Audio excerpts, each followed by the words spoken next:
tema del momento, que son las listas de precios que están llegando, las listas que llegan de los productores, de las empresas, y cómo es esta cuestión de tensión entre supermercados y cómo están reaccionando todos los niveles, porque conocemos más el tema de los supermercados, que es lo que públicamente, incluso el ministro habló del rechazo de las listas, pero esto está sucediendo, o por lo menos el gobierno pretende que suceda en todos los niveles. A ver, o sea, el tema listas arranca el lunes de una manera con mucha incertidumbre, en donde los proveedores empiezan a llamar, o nosotros comenzamos a llamar desde Cadama a proveedores a ver cuál es la temática a seguir, y la realidad es que muchos proveedores empezaron a pasar listas nuevas, pero informaban que teníamos todavía oportunidad para comprar con los precios viejos. El tema era, te dejaban la lista nueva, pero ya te decían es la última vez que compras con los precios anteriores. Esa era una temática muy común que se utilizaban en periodos inflacionarios, o sea, en periodos inflacionarios donde los precios cambiaban semana a semana, o a veces han llegado a cambiar en 48 horas, era una temática muy común en esos periodos. Es como que parecía que volvía a eso. Lógicamente nosotros nos cubrimos, o sea, se han pasado los pedidos en las listas anteriores, y se tomaron las listas y se empezó a tomar nota, pero en ningún momento se llegó a comprar con las listas nuevas. ¿Qué pasó con eso? En la medida en que el tema dentro de las 24, 48 y 72 horas el tipo de cambio se fue estabilizando, o sea, las charlas empezaron a, espera, esto no tiene sentido, o sea, tenías un MEP, un contado con liqui de 1.340, un dólar Banco Nación 1.090, se está estabilizando el tipo de cambio en el medio. No podemos tomar estas listas, no hay consumo para validar esta suba de precios. ¿En qué basamos estas subas de precios? En base a eso empezó un diálogo en donde ya decíamos entre nosotros, los colegas, que no íbamos a validar tomar listas nuevas, o íbamos a tratar al menos de esperar todo el tiempo posible a ver cómo se estabilizaba el mercado, para ver si estas listas tenían o no tenían razón de ser. ¿Qué aumentos tenían más o menos esas listas? Es muy interesante la pregunta, porque principalmente las listas que estaban llegando eran listas que tienen mucho que ver con commodities. O sea, Argentina es un país exportador de aceites, por ejemplo, y la primera lista que llegó fue un cambio en la categoría aceites. ¿Cuánto? Del 8%. 8%. Que estaba dentro de rasgos normales, porque si vos tomás un dólar Banco Nación, que al día anterior estaba a 1.074, al día hábil anterior, y después estábamos ya hablando de 1.180, hasta digamos que estaba por debajo. Era por ahí razonable.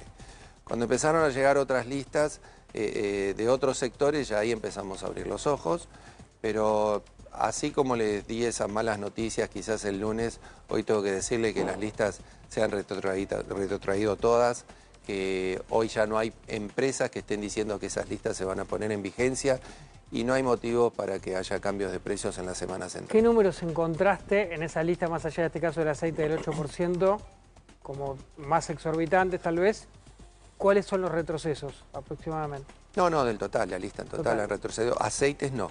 Aceites no, porque lógicamente somos un país exportador de aceite, sabemos que es un commodity internacional, como el café, como el aceite de oliva, como el trigo. Esas son categorías que automáticamente se acomodan al dólar que está proveyendo el mercado en el momento. Exacto. ¿Por qué aclaro esto? Porque muchas veces, o sea, desde los medios se genera confusión. Entonces, en un momento en el que el dólar Banco Nación no te provee dólares oficiales, automáticamente el mercado se empieza a proveer por el dólar MEP, y los precios empiezan a regir por un dólar MEP. Sí. Y alguno que no puede hasta por el blue, ¿no? Y alguno se cubre también por arriba. O sea, lamentablemente Argentina, con las experiencias que hemos tenido en los últimos 50 o 60 años, cada uno ha generado los anticuerpos para defender sus ahorros, su empresa, o su poder adquisitivo. Ahora, ¿eso como quiere pueda. decir que muchos productos del supermercado estaban calzados a un dólar MEP?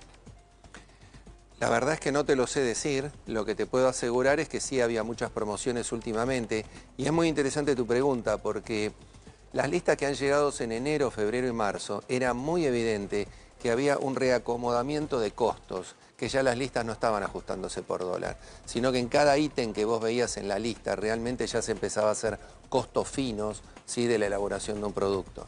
O sea, vos veías en la lista de un proveedor de primera marca que empieza con A, y vos veías tranquilamente que tenías bajas y subas de precios en distintos productos. O sea, claramente ya estaban haciendo costos para saber cuál es la formación de precios. Lo que hace casi la totalidad del mundo civilizado. Exacto, estábamos pasando a un mercado normal. Normal. Eso era real.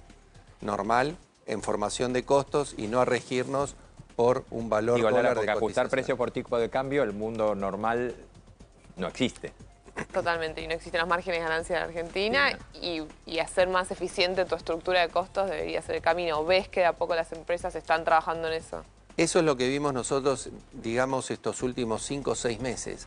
O sea, por eso si vos te fijás, el índice mayorista de marzo dio el 1.5. Sí, y viene O sea, con mucha brecha con el IPC. exacto. Precisamente porque hoy el IPC, el desvío lo tenés mucho por servicio y ahí es donde está muy impactado.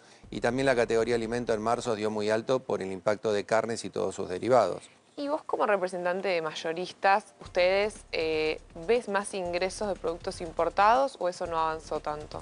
No, hay productos importados en algunas categorías muy puntuales, es muy poco lo que ha entrado, es más simbólico y más me parece un mensaje en la industria alimenticia porque había realmente algunas marcas y algunas categorías que nosotros cruzábamos a Uruguay y veíamos las mismas marcas argentinas a la mitad de precio o mismo a Chile, ¿no? Entonces, me parece que ha sido más un mensaje del gobierno para esos monopolios que todavía tiene la Argentina, que de alguna manera tenían el mercado cautivo, darle una señal de decir, bueno, tenemos que ajustar a costo y no a valor dólar.